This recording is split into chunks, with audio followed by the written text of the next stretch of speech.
అందరికీ hi, welcome to Basra Navodaya Sainik academy Gajuwaka. Sainik school కానీ నవోదయ కానీ ప్రిపేర్ అవుతున్న స్టూడెంట్స్కి ఏంటంటే, ఫస్ట్ ఆఫ్ ఆల్ ప్రిపేర్ అవుతూ ఉన్న స్టూడెంట్స్కి ప్రీవియస్ ఎగ్జామ్స్లో అంటే నవోదయ కానీ సైనిక్ స్కూల్లో కానీ ఎగ్జామ్స్ జరిగి ఉంటాయి. అంటే ఎంట్రన్స్ ఎగ్జామ్స్ జరుగుతాయి కదా, ఆ ఎంట్రన్స్ ఎగ్జామ్ పేపర్స్ని మనము స్టడీ చేయాలి. సో ఆ పేపర్స్ అంటే ప్రీవియస్ పేపర్స్ని మనం ఇంతకుముందు జరిగిన టెస్ట్ పేపర్స్ని మనం స్టడీ చేసి అవి ఏ టైప్ ఆఫ్ క్వశ్చన్స్ అనేవి వస్తున్నాయి అనేది మనం తెలుసుకోవాలి. అలా తెలుసుకుంటేనే మన ప్రిపరేషన్ అనేది మనం స్టార్ట్ చేయొచ్చు. మన ప్రిపరేషన్ ఎంతవరకు ఉందో మనకి ఐడియా వస్తుంది, ఎంతవరకు సరిపోతుంది, ఇంకెంతవరకు ఇవ్వాలి ప్రిపరేషన్ అనేది ఇటు స్టూడెంట్ కానీ అటు పేరెంట్ కానీ కొంత ఐడియా వస్తుంది. కాబట్టి లాస్ట్ టైము ఏప్రిల్ 5వ తేదీన జరిగిన ఎగ్జామ్కి సంబంధించిన సైనిక్ స్కూల్ 6th ఎంట్రన్స్ సంబంధించిన మ్యాథ్స్ పేపర్ అనేది ఎక్స్ప్లెయిన్ చేసాము. అయితే అందులో 60 వరకు 50 క్వశ్చన్స్లో 35 క్వశ్చన్స్ నేను ఎక్స్ప్లెయిన్ చేశాను. ఇది రిమైనింగ్ 15 క్వశ్చన్స్ని ఇప్పుడు నేను ఎక్స్ప్లెయిన్ చేస్తాను ఈ వీడియోలో. అయితే ఇంతకు ముందు ఎక్స్ప్లెయిన్ చేసిన వీడియో అనేది సంబంధించిన లింక్స్ అనేవి ఈ వీడియోకి సంబంధించిన డిస్క్రిప్షన్లో పెడతాను. సో పాత వీడియోలు అంటే పాత క్వశ్చన్స్ అంటే ఈ 61 కంటే ముందు క్వశ్చన్స్ సంబంధించిన సొల్యూషన్స్ అనేవి మీకు కావాలనుకుంటే ఈ వీడియో డిస్క్రిప్షన్లో నేను పెడతాను. వాటి మీద క్లిక్ చేసి మీరు ఆ వీడియోస్ కూడా ఒకసారి చూడండి. చూసిన తర్వాత మీకు మరింత ఐడియా వస్తుంది అనమాట. సో ఫస్ట్ ఆఫ్ ఆల్ ఇక్కడ మనం 61 క్వశ్చన్ చూసుకున్నట్లయితే the least number which when divided by 25, 40, 60 leaves 9 as the remainder in each case. So question మీకు అర్థమైందండి. సో ఇందులో ఈ 4 ఆప్షన్స్లో ఏ నంబర్ని 25తో డివైడ్ చేసిన, 40తో డివైడ్ చేసిన అండ్ 60తో డివైడ్ చేసిన మీకు రిమైండర్ అనేది 9 వస్తుంది అనేది క్వశ్చన్. మీకు అర్థమవుతుందా? ఇప్పుడు ఫర్ ఎగ్జాంపుల్ 591 తీసుకున్నాం అనుకో 591 అనుకో. ఆ 591ని 25తో డివైడ్ చేస్తే you will get remainder as 9. At the same time 40తో డివైడ్ చేసిన రిమైండర్ ఎంత రావాలి? 9 రావాలి. అండ్ 60తో డివైడ్ చేసిన రిమైండర్ 9 రావాలన్నమాట. అలా మనం చెక్ చేసుకోవాలి. అయితే ఇలా అన్ని ఆప్షన్స్కి ఈ నంబర్స్ వేసి మనం చెక్ చేసుకోవడం కంటే డైరెక్ట్గా ఒక ప్రాసెస్ ఉంది. ఏంటి ఆ ప్రాసెస్ అంటే, ఈ 25, 40, 60 ఈ 3 నంబర్స్ ఉన్నాయి కదా, ఈ 3 నంబర్స్కి ఫస్ట్ మనం ఏం చేయాలంటే ఎల్సిఎం ఫైండ్ అవుట్ చేయాలి. దేనికి? 25, 40 అండ్ 60కి ఎల్సిఎం ఫైండ్ అవుట్ చేయాలి. ఎల్సిఎం అంటే మనకు తెలుసు కదా, ఫస్ట్ ప్రైమ్ నెంబర్స్ యూజ్ చేయాలి. 2 టేబుల్లో 25 రాదు, తెలిసిందే కదా. 2 టేబుల్లో 40 వస్తుంది, 2 20s 40. 60 కూడా వస్తుంది, 2 30s 60. నెక్స్ట్ ఏమొస్తుంది? 2 టేబుల్లో 25 అగైన్ రాదు, బట్ 2 10s 2 15s వస్తుంది అనమాట. అండ్ అగైన్ 2 టేబుల్లో 2 25 అంటే 25 రాదు, 2 5s and 15 is not in 3 table. నా 5 టేబుల్ కానీ 3 టేబుల్ కానీ చేస్తే సరిపోతుంది. 3 టేబుల్ ఫస్ట్ చేయండి. అంటే మన ఎల్సిఎం చేసేటప్పుడు ఆల్వేస్ యూజ్ స్మాల్ నెంబర్స్ అయిన తర్వాత లార్జ్ నెంబర్స్ అనేది చేయడానికి ట్రై చేయాలన్నమాట. నెక్స్ట్ 3 టేబుల్లో 25 ఉండదు, 5 కూడా ఉండదు, బట్ 15 అనేది 3 5s ఉంటుంది అనమాట. Now you can use 5 table. LCM అనేది ఇలా చేయడం వల్ల ఒక కరెక్ట్ వేలో ఉంటుంది అనమాట. ఓకేనా? మీకు తెలుసు కదా ఎల్సిఎం ఎలా చేయడము. నెక్స్ట్ 5 టేబుల్లో 5 1s అట్ లాస్ట్ ఎల్సిఎం ఎంత అవుతుందంటే, ఇగో 1s వచ్చేటంత వరకు చేయాలి. సో ఇవన్నీ మల్టిప్లై చేయాలి. 2 2s 4, 4 2s 8, 8 3s 24, 24 5s 24 5s ఎంత వస్తుంది? 120 వస్తుంది. 125s అంటే 12 5s అనమాట, 600 అనమాట. సో ఎల్సిఎం ఎంత వచ్చింది? 600. అంటే మీకు ఏంటంటే ఇక్కడ 600 వచ్చింది కదా, ఈ 600 25తో డివైడ్ చేసిన, 40తో డివైడ్ చేసిన, 60తో డివైడ్ చేసిన 600 అనేది డివైడ్ అవుతుంది, ఎగ్జాక్ట్గా డివైడ్ అవుతుంది. ఎగ్జాక్ట్గా డివైడ్ అవుతుందంటే అర్థం ఏంటంటే ఇక్కడ రిమైండర్ అనేది 0 వస్తుంది. బట్ ఈ క్వశ్చన్లో ఏంటంటే రిమైండర్ 9 రావాలి. సో రిమైండర్ 9 రావాలంటే అప్పుడు మనం ఏం చేయాలి? జస్ట్ 9 యాడ్ చేసుకోవాలి. సో అప్పుడేమవుతుంది? 609 అనేది వస్తుంది కదా. సో ఇదే మనకు ఆన్సర్ అవుతుంది.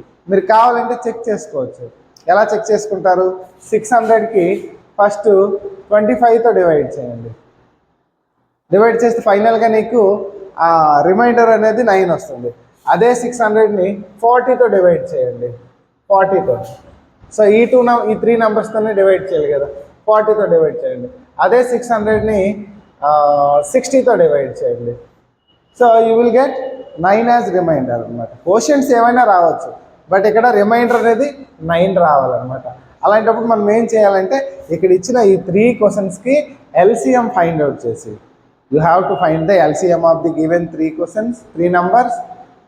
ఓకేనా? దెన్ యాడ్ ద రిమైండర్ అనమాట. రిమైండర్ యాడ్ చేస్తే యూ విల్ గెట్ ఆన్సర్.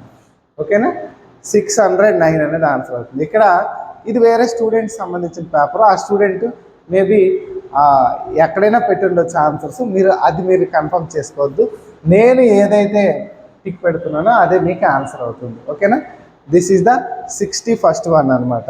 ఓకేనా? కాపీ చేసుకోవాలనుకుంటే కాపీ చేసుకోవచ్చు. నేను రాసుకునేటప్పుడు మీరు కాపీ చేసుకుంటే మీకు టైం అనేది సేవ్ అవుతుంది అనమాట. నా సెకండ్ క్వశ్చన్కి వెళ్దామా?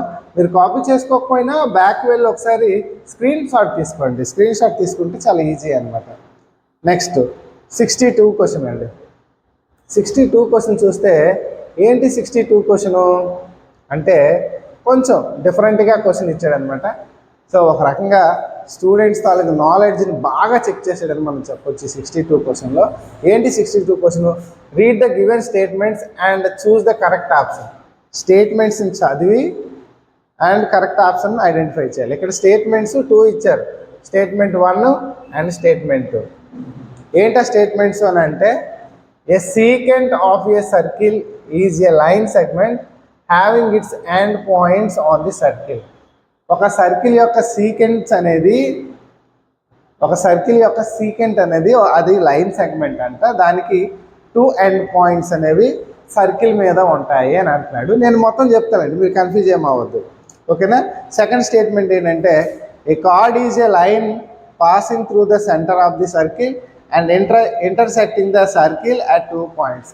కార్డ్ అనేది ఎప్పుడు కూడాను సర్కిల్ యొక్క సెంటర్ గుండా పాస్ అవుతుంది అండ్ దాని యొక్క 2 పాయింట్స్కి ఇంటర్సెక్ట్ చేస్తుంది అనేది ఒక స్టేట్మెంట్. ఈ 2 స్టేట్మెంట్స్ అనమాట. దీనికంటే ముందు కొంచెం ఈ సర్కిల్స్ సంబంధించిన బేసిక్స్ అనేవి నేర్చుకుందాం. సో ఒకసారి మళ్ళీ బ్యాక్ వెళ్దాం. సర్కిల్స్ సంబంధించిన బేసిక్స్కి వచ్చేటప్పటికి మీకు తెలుసు కదా, వాట్ ఈజ్ సర్కిల్?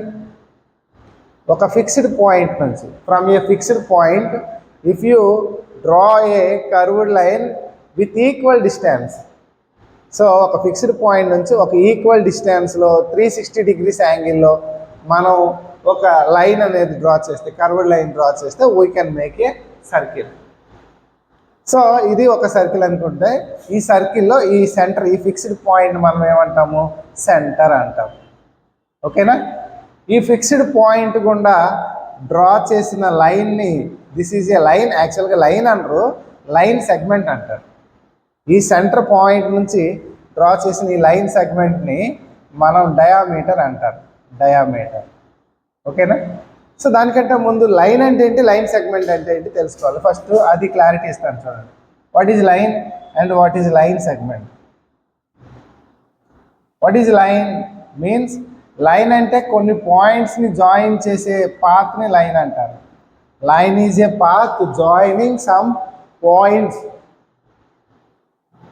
సో లైన్కి మీరు బాగా అబ్జర్వ్ చేస్తే 2 arrows ఉంటాయి అన్నమాట. బోత్ సైడ్స్ 2 arrows ఉంటాయి. అంటే line is a continued process. There is no ending points in the line on the 2 sides. But in the line segment you have the ending points. Line సెగ్మెంట్కి ending points ఉంటాయి. లైన్కి end points అనేవి ఉండవు. There is no end points in the line. But line segment has 2 end points. Line సెగ్మెంట్కి 2 end points ఉంటాయి. ఈ concept తెలవాలి. Next ఎక్కడికి వద్దాం? సో సర్కిల్కి వచ్చేటప్పటికి మనం కొంత టెర్మినాలజీ అనేది నేర్చుకుందాం. ఏంటి అని అంటే, సో సెంటర్ గుండా డ్రా చేసిన లైన్ సెగ్మెంట్కి డయామీటర్ అంటారు. The diameter is a line segment which passes through the center of the circle and ends at the circle. Circle లోపల ఎండ్ అవుతుంది అనమాట. ఒకవేళ అదే లైన్ సెగ్మెంటు సెంటర్ గుండా కాకుండా సెంటర్ బయటగా అని వెళ్తే దాన్ని కార్డ్ అంటారు. Chord or chord. అరే అండర్స్టూడ్? కార్డ్ లైన్ సెగ్మెంటే, డయామీటర్ లైన్ సెగ్మెంటే. So both are line segments. Line segments అనేవి ఎండింగ్ పాయింట్స్ ఉంటాయి. మళ్ళీ మళ్ళీ చూసుకోండి. కార్డ్ అయినా డయామీటర్ అయినా line segments.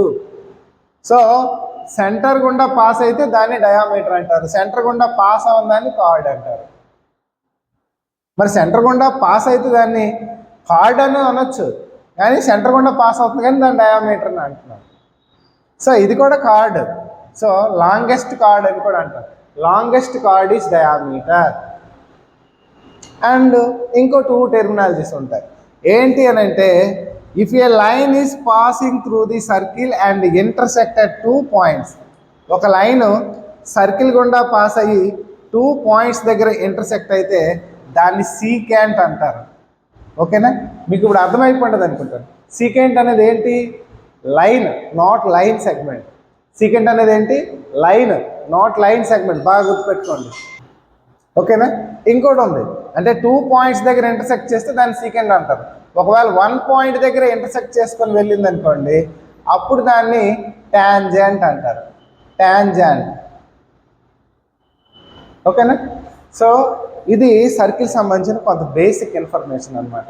So tangent intersect the circle at only 1 point. Secant is a line which intersect the circle at 2 points. Now coming to the point, statement 1, statement 2 చూద్దాం. ఏంటి? Secant of a circle is a line segment. Secant, ఒక circle యొక్క secant line segment అంట. Circle యొక్క secant line అవుతుందా, line segment అవుతుందా? Line segment అంటే దానికి యారో మార్క్స్ అనేవి ఉండకూడదు, అంటే ఎండింగ్ పాయింట్స్ అనేవి ఉండాలి. ఓకేనా? సో ఇప్పుడు సీకెంట్ అనేది లైన్ సెగ్మెంట్ అవుతుందా? అవదు. సో స్టేట్మెంట్ 1 అనేది అవదు. సీకెంట్ అనేది ఒక లైన్ అనమాట. ఓకేనా? అది గుర్తుపెట్టుకో. నెక్స్ట్ స్టేట్మెంట్ 2 ఏంటి? Chord is a line. Chord, chord, this is a chord. Chord అంటే లైన్ అంట. కార్డ్ లైన్ కాదు కదా, ఎందుకంటే దానికి ఏమున్నాయి? ఎండ్ పాయింట్స్ ఉన్నాయి కదా. కార్డ్ లైన్ కాదు, లైన్ సెగ్మెంట్ అవుతుంది. సో ఆటోమేటిక్గా నెక్స్ట్ ఏముందనేది మనకు అవసరం లేదు. So chord is a line అన్నాడు కాబట్టి this is also false statement. Statement 1, statement 2 రెండు కూడాను ఫాల్స్ కాబట్టి ఇక్కడ ఆప్షన్స్ చూసుకోండి. Both the statements are true, both the statements are false, only statement 1 is true, only statement 2 is true అని ఉంది. ఏంటి మనం పెడతాం? Both the statements are false అని పెడతాం అనమాట. This is the answer for 62 question. మళ్ళీ మళ్ళీ చూసుకోండి, సర్కిల్స్ సంబంధించిన బేసిక్స్ వెరీ వెరీ ఇంపార్టెంట్ అనమాట. Next question 63 question. What is 63 question? The ratio of price of coffee to that of tea when coffee cost 24 rupees per 100 grams, tea cost 180 rupees per kg. మీరు బాగా చూడాలి, ఇక్కడ ratio find out చేయాలంట. ఎవరి రేషియో? Price of coffee to that of tea అనమాట. Coffee నుండి టీకి రేషియో కట్టాలి. కాఫీ కాస్ట్ ఎంత? 24 rupees 100 grams. 100 grams కి 24 rupees అనమాట. అంటే 100 grams 24 rupees అంటే 1 kgకి ఎంత అవుతుంది కాఫీ? 1 kg కాఫీ ఎంత అవుతుంది? 240 rupees అవుతుంది కదా. ఇది కాఫీ. ఓకే, అదే టీ అనుకోండి, ఆల్రెడీ ఇచ్చాడు. టీ ఏంటి? 1 kg 180 rupees. టీ అనేది 1 kgకి 180 rupees ఈజ్ గివెన్. సో ఈ రెండింటికి రేషియో కట్టాలి. కాఫీ 240 ఫస్ట్ రాసుకోవాలి. Write first coffee, then write tea అనమాట. ఎందుకంటే ఇక్కడ కాఫీ టు టీ అని ఇచ్చాడు కాబట్టి అలాగే రాసుకోవాలి. టీ టు కాఫీ ఇస్తే రివర్స్లో రాసుకోవాలి. ఓకేనా? కన్ఫ్యూజ్ అవ్వద్దు. నా 240 ఈజ్ టు 180. నా 60 టేబుల్లో డైరెక్ట్గా క్యాన్సిల్ చేయొచ్చు. 64 జా 240, 63 జా 180. సో ఆన్సర్ ఈజ్ 4:3 అనమాట. సింప్లిఫికేషన్ చేసుకోవాలి. 4:3 అవుతుంది అనమాట. This is the 63 question. So answer is 4:3. Option 1 అవుతుంది. Option 1 is answer. ఓకేనా? అర్థమవుతుందా? ఓకే, నెక్స్ట్ 63 ఓవర్ కదా. Next 64th question. క్వశ్చన్ ఒకసారి చదివితే Anil exercised for 2/3 hour. Anil 2/3 hour exercise చేశాడు. Ram exercised for 3/4 hour. Ram 3/4 hour exercise చేశాడు. Chetan exercised for 1/5 hour. Chetan 1/5 hour exercise చేశాడు. Dharm exercise for 5/6 hour. Dharm అనేవాడు 5/6 అవర్ ఎక్సర్సైజ్ చేశాడు. Who exercised for maximum time. ఎవరు ఎక్కువ టైం ఎక్సర్సైజ్ చేశారు అనేది క్వశ్చన్ అనమాట. సో ఇక్కడ హవర్ అని అంటే you know that 60 minutes. So simple అనమాట. ఇప్పుడు అనిల్ తీసుకున్నాం అనుకోండి, for example Anil. So Anil ఎంత టైం ఎక్సర్సైజ్ చేశాడు? 2/3 అవర్ కదా, అంటే 2/3 × 60 చేస్తారనమాట. 1 అవర్కి 60 minutes కదా, ఇంటూ 60 చేస్తే you will get cancellation. 3 1 = 3, 20 = 60. Now 2 × 20. 2 × 20 is how much? 40 అనమాట. సో అనిల్ 40 minutes ఎక్సర్సైజ్ చేశాడు. నౌ నెక్స్ట్ వన్ ఎవరు? రామ్. రామ్ ఎంత టైం ఎక్సర్సైజ్ చేశాడు? 3/4 hour. 3/4 hour means 3/4 × again 60. Same process 4 టేబుల్లో 4 1 = 4, 4 15 = 60. నౌ 3 × 15 చేస్తారు. 3 15 = 45 minutes. సో రాము 45 minutes ఎక్సర్సైజ్ చేశాడు. అనిల్ అయితే 40 minutes ఎక్సర్సైజ్ చేశాడు. Who is next? Chetan. Chetan. So Chetan exercised 1/5. 1/5 means 1/5 × 60 చేస్తారు. 1/5 × 60 చేస్తే 5 1 = 5, 5 12 = 60. సో 1 × 12 చేస్తారు. You will get 12 minutes. 12 minutes Chetan వస్తుంది. అట్ లాస్ట్ ఎవరు? Dharm. So Dharm is how much time take to exercise? 5/6 hour. So 5/6 hour means 60 minutes కదా, చెప్పాను కదా. సో అప్పుడు ఏమవుతుంది? 6 1 = 6, 6 10 = 60. నా 5 × 10 50 minutes. ఇప్పుడు చెప్పండి ఎవరు ఎక్కువ టైం తీసుకున్నారు? Anil 40 minutes, Ram 45 minutes, Chetan 12 minutes and Dharma 50 minutes. ఎవరు ఎక్కువ టైం తీసుకున్నారు? ధర్మ్ కదా. సో డి ధర్మ్ ఎవరున్నారు? ఆప్షన్ 4లో మనకి ఆన్సర్ అవుతుంది. This is the 64th question. Are you understood? 64th question very very easy అనమాట. Fractions just uh multiplication with 60 minutes అనేది మనకు తెలిస్తే సరిపోతుంది అనమాట. The next question. What is the next question? 65 question. What is 65 question? A solid metallic cuboid of length 9 cm and width 8 cm is formed by a melting solid metallic cube of side 6 cm. So ఈ question meaning ఏంటంటే, ఒక 6 cm measurements ఉండే ఒక cube ఉందన్నమాట. Metallic cube. Cube తెలుసు కదా, ఆ metallic cube తాలూకు మెజర్మెంట్స్ ఏంటంటే సైడ్ 6 cm. క్యూబ్ అంటే మనకి ఆల్ సైడ్స్ ఈక్వల్గా ఉంటాయి, తెలిసిందే కదా. సో ఈ 6 cm ఉండే దిస్ ఈజ్ ద క్యూబ్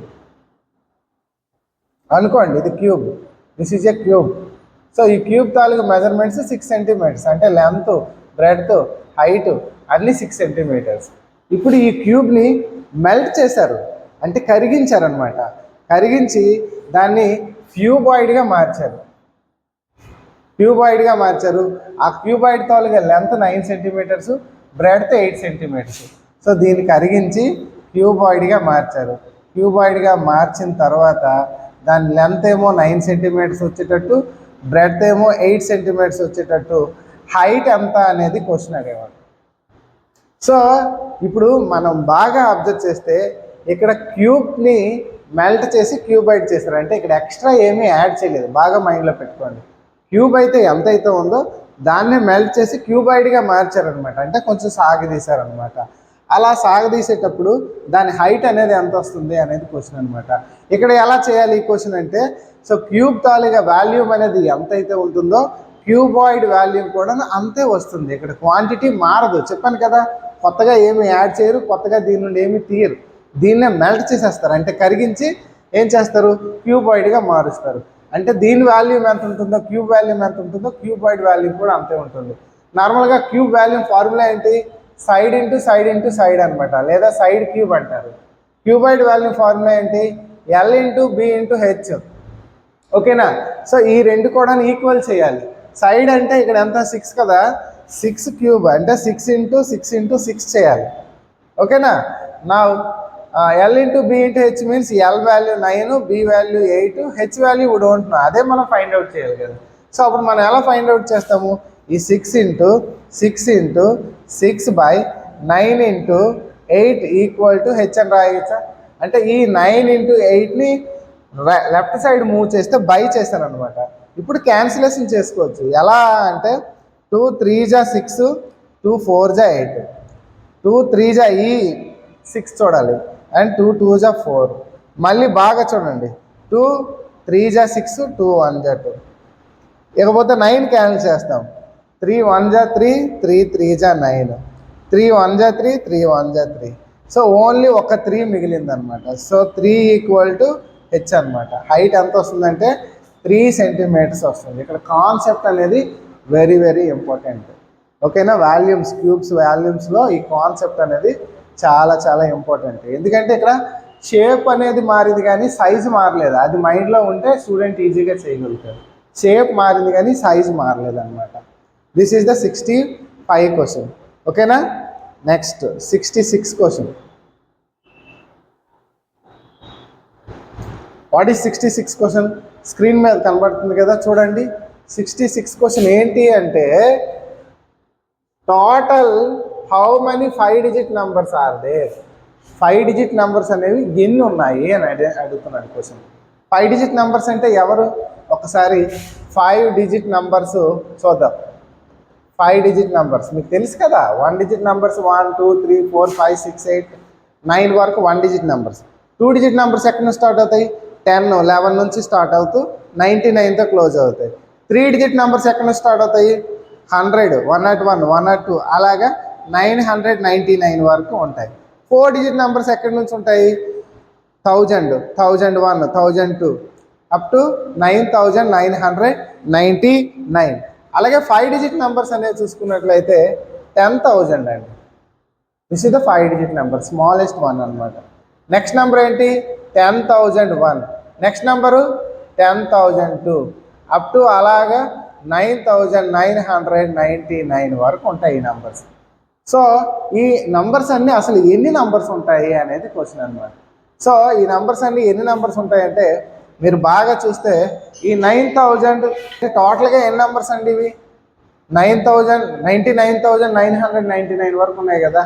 అంతకంటే ముందు ఎన్ని నెంబర్స్ ఉంటాయి బాగా గెస్ చేయండి. అంటే మనం 10,000 నుంచి స్టార్ట్ చేసాం కదా. సో మనకి 99,999 వరకు ఉంది కదా. 10,000 కంటే ముందు ఉండే నెంబర్లన్నీ మనం తీసేస్తే సరిపోదు కదా. 10,000 కంటే ముందు ఎన్ని నెంబర్స్ ఉంటాయి? 9,999 వరకు ఉంటుంది కదా. సో అవన్నీ రిమూవ్ చేసేయండి, అంటే మైనస్ చేసేయండి. అంటే 99,999లో ఈ 9,000 అంటే దీనికంటే ముందు ప్రెడిషన్ నెంబర్ అంటారు. ఆ నెంబర్ మైనస్ చేస్తే you will get 0,0,0,0,9. So this is the number. So ఇన్ని నెంబర్స్ అనమాట. 5 డిజిట్లో ఎన్ని నెంబర్స్ ఉంటాయంటే సో 90,000 నెంబర్స్ ఉంటాయి. ఇది మనం చెప్పచ్చు.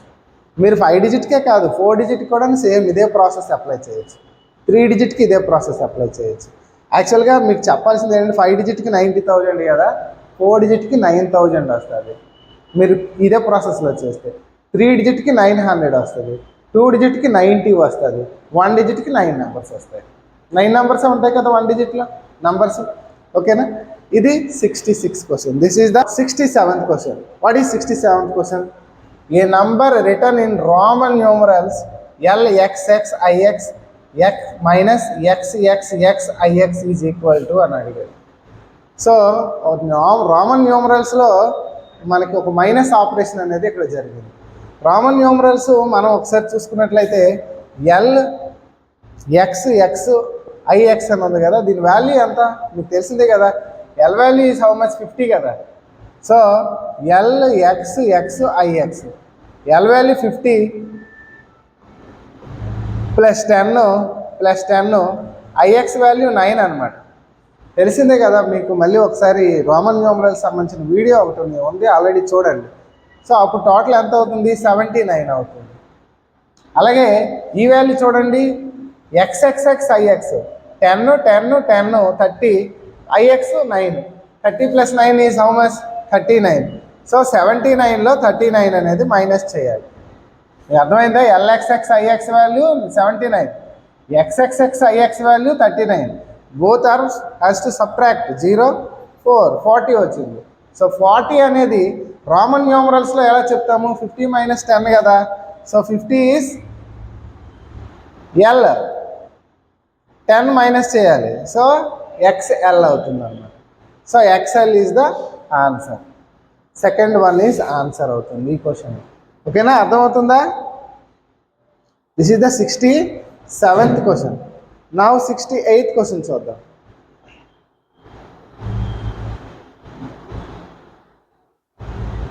What is 68th question? A car runs with a speed of 65 km/h. Car ఒక 65 km/h స్పీడ్తో వెళ్తుందంటే speed 65 km/h, that is given అనమాట, AMPH. ఓకేనా? Now how far will it travel in 180 minutes? 180 minutesలో తను ఎంత ట్రావెల్ చేస్తుంది అని అడుగుతున్నాడు. So year time is 180 minutes. నా 180 minutesని మీరు ఏం చేస్తారంటే అవర్స్లో మార్చాలి. 1 అవర్కి 60 minutes కదా. 180 minutesకి ఎన్ని అవర్స్ ఉంటాయి? 3 hours ఉంటాయి అనమాట. So speed and time both are given. Now we have to find the distance. So డిస్టెన్స్కి ఫార్ములా ఉంటుంది, మీకు తెలిసిందే కదా. Distance equal to speed into time అనమాట. Speed into time.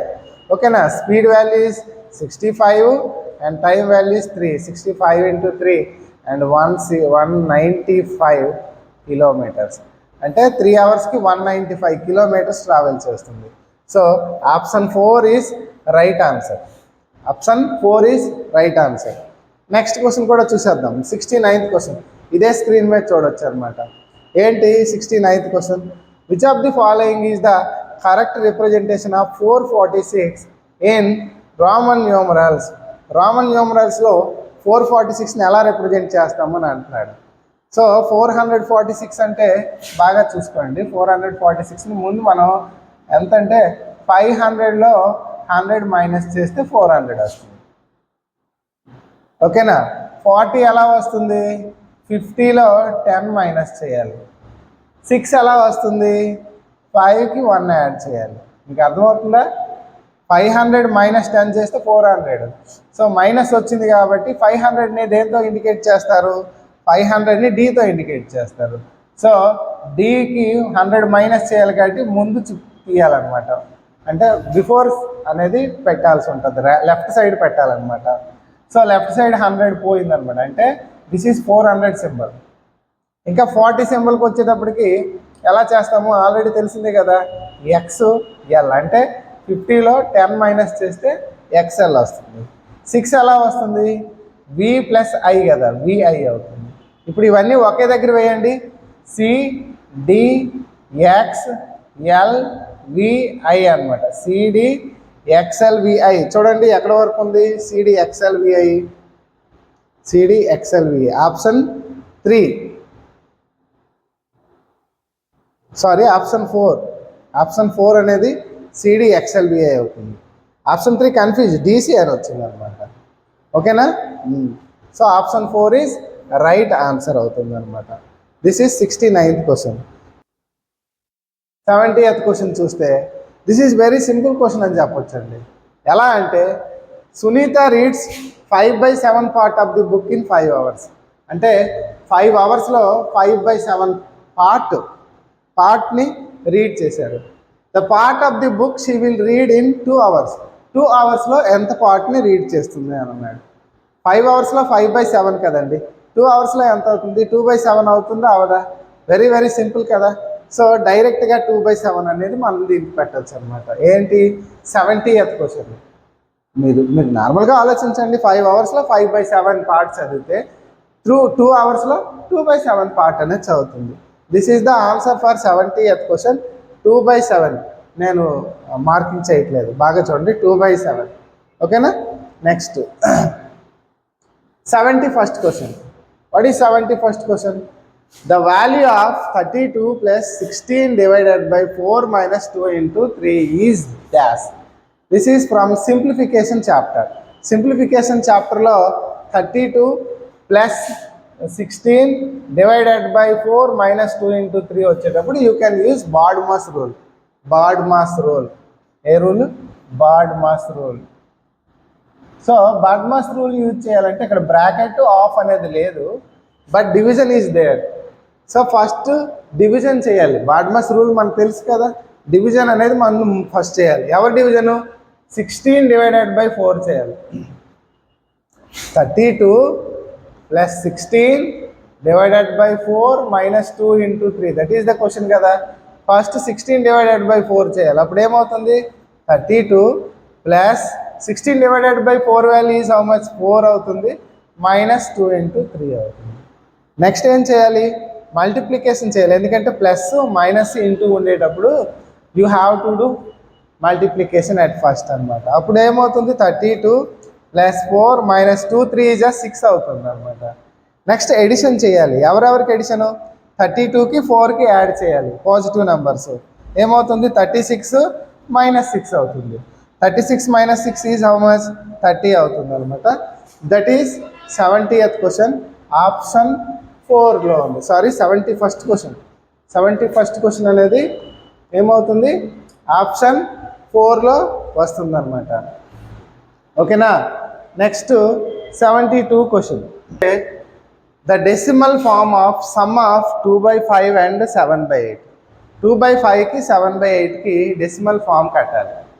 మీరు విడివిడిగా చేసుకోవచ్చు. 2/5ని డెసిమల్ ఫామ్లో కట్టచ్చు, అండ్ 7/8ని కూడా డెసిమల్ ఫామ్ కట్టి సమ్ చేసినా అయిపోతుంది. లేదు, రెండు యాడ్ చేసి ఆ వచ్చేదానికి డెసిమల్ ఫామ్లో ఫైండ్ అవుట్ చేసినా వస్తుంది.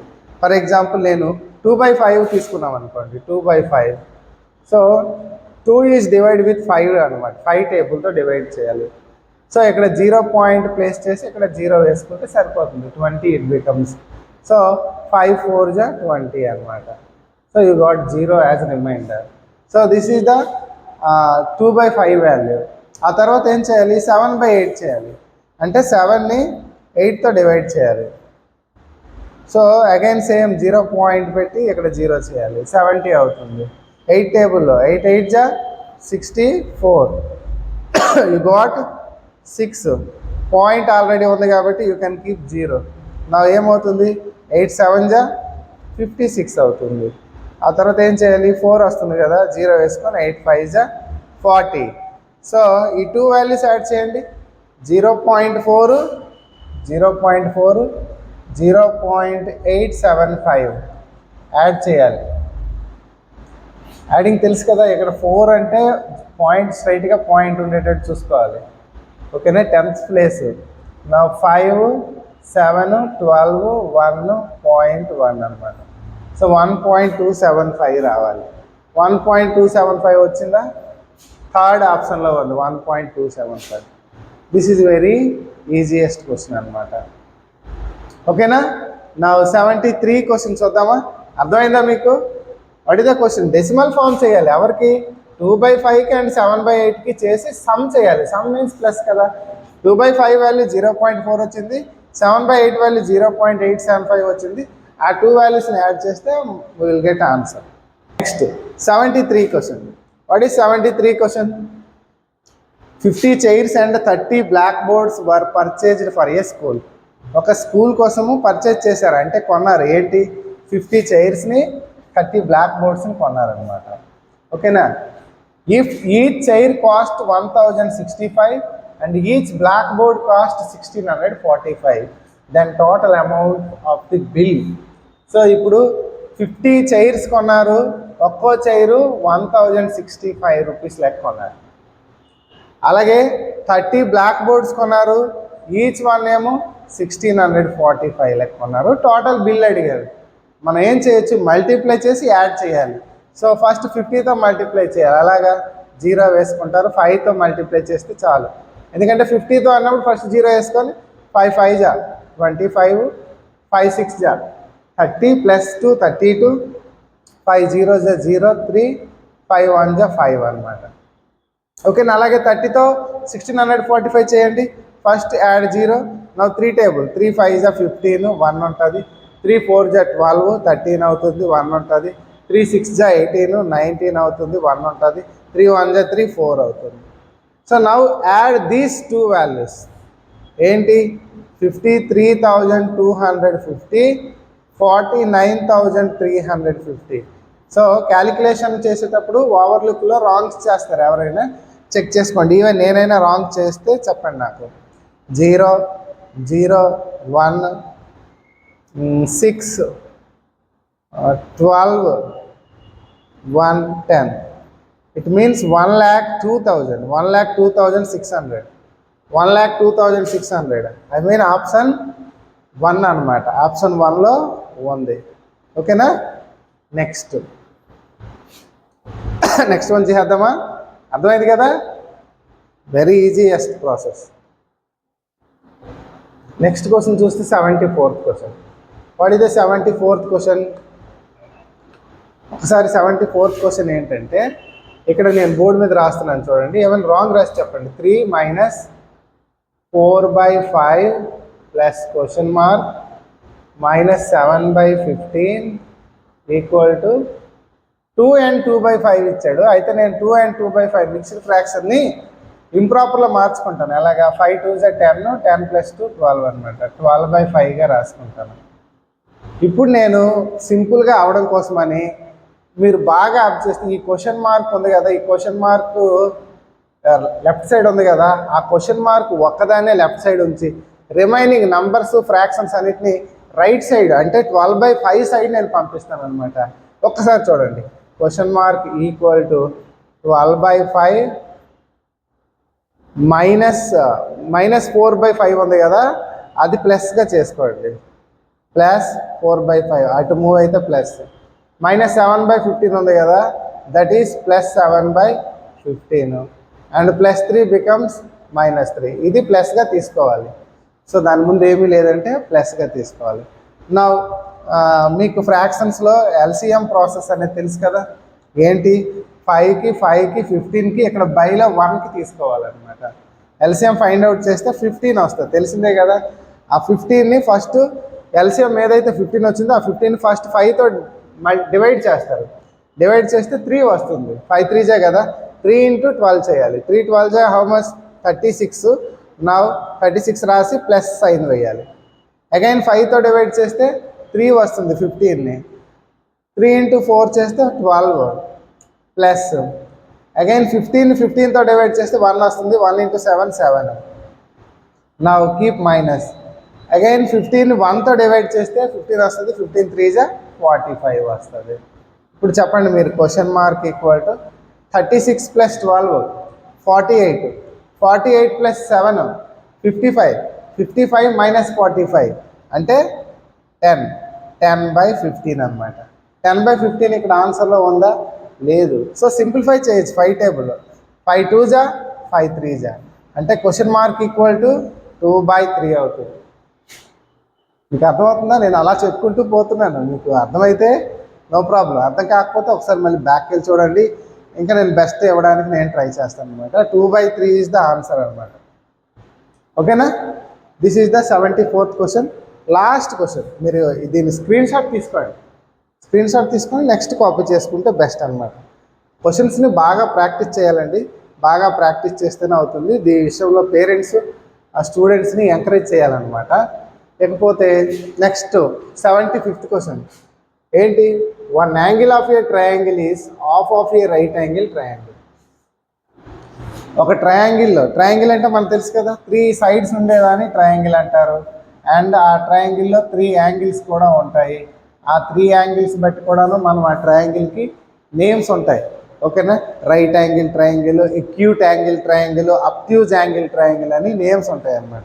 అలాగే సైడ్స్ బట్టి కూడాను 3 సైడ్స్ ఈక్వల్ ఉంటే equilateral triangle. In case 2 sides equal ఉంటే ఐసోసెలస్ ట్రయాంగిల్. ఏ సైడ్ ఈక్వల్గా లేకపోతే స్కాలెన్ ట్రయాంగిల్ అంటారు, తెలిసిందే కదా. సో ఇప్పుడు క్వశ్చన్ ఏంటంటే, దానికంటే ముందు ఇందులో ఒక యాంగిల్ అంట half of right angle. So you know right angle బాగా తెలుసుకోవాలి. రైట్ యాంగిల్ అంటే ఎంత అంటే 90 degrees. 90 degrees is right angle. ఇక్కడ క్వశ్చన్ ఏంటంటే హాఫ్ ఆఫ్ రైట్ యాంగిల్ అన్నాడు. ఒక angle half of right angle. Right యాంగిల్కి ఆఫ్ చేయాలి అంటే 90 degreesకి ఆఫ్ చేయాలి. అంటే హాఫ్ అంటే బై 2 కదా, 45. So for example angle A value 45 degrees అనుకో. ఒక ట్రయాంగిల్ ఏబిసిలో యాంగిల్ ఏ వాల్యూ 45. ఎందుకు 45 ఇక్కడ చెప్పాడు కదా. So one angle is half of the right angle అన్నాడు కదా. సో 45. ఇప్పుడు ఇంకోటి చూద్దాం. Another angle is 15 degrees more than 1/3 of the right angle. Another angle అంట 1/3 ఆఫ్ రైట్ యాంగిల్కి 15 ఎక్కువ. 1/3 ఆఫ్ రైట్ యాంగిల్ అంటే రైట్ యాంగిల్కి 1/3 చేయాలి. 90 degreesకి 1/3 1/3 చేయాలి. 90 into 1/3 హౌ మచ్? 3 1 జా 3 3 3 జా ఎంత అవుతుంది? 30 కదా. సో 30 degrees వస్తుంది కదా. 1/3 of the right angle is 30 degrees. దానికి ఎంత యాడ్ చేయాలి? 15 యాడ్ చేయాలి.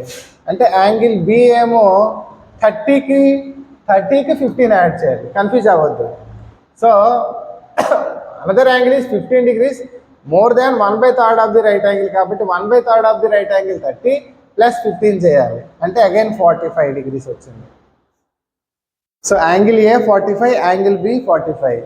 సో ఆటోమేటికల్లీ యాంగిల్ సి ఎంత అవుతుందంటే 90 degrees అవుతుంది. ఎందుకు అని అంటే ఒక ట్రయాంగిల్లో ఓన్లీ 3 యాంగిల్సే ఉంటాయి. అండ్ 3 యాంగిల్స్ సమ్ అనేది ఎప్పుడు కూడా 180 degrees తెలిసిందే కదా. సో 45 45 90 అయితే ఆటోమేటిక్గా యాంగిల్ సి అనేది 90 అవుతుంది. టోటల్ యాడ్ చేస్తే యూ విల్ గెట్ 180 degrees అనమాట. ఇప్పుడు చెప్పండి, ఒక యాంగిల్ 90 degrees ఉంటే ఆ ట్రయాంగిల్ అనేది రైట్ యాంగిల్ ట్రయాంగిల్ అవుతుంది. అండ్ రిమైనింగ్ 2 యాంగిల్స్ కూడా ఈక్వల్గా ఉన్నాయంటే ఆటోమేటిక్గా దాని కరస్పాండింగ్ సైడ్స్ కూడా ఈక్వల్గా ఉంటాయి అన్నమాట. అంటే రైట్ యాంగిల్ ట్రయాంగిల్ అవుతుంది. 2 sides ఈక్వల్గా వస్తాయి అనమాట. 2 యాంగిల్స్ ఈక్వల్గా ఉన్నాయి కాబట్టి automatically 2 sides will be equal అనమాట. 2 sides ఈక్వల్ వస్తే that is isosceles triangle. 1 angle is right angle. So right angle and isosceles triangle అనేది మనకు అవుతుంది. So where is right angle and isosceles triangle? Option 1 isosceles and right angle triangle. The triangle is isosceles and right angle triangle. This is the 75th question అనమాట. ఓకేనా? Thank you. ఇంకా next intelligence కూడా ఉన్నాయి, అవి కూడా చెప్పడానికి try చేస్తాను. ఓకేనా? Thank you.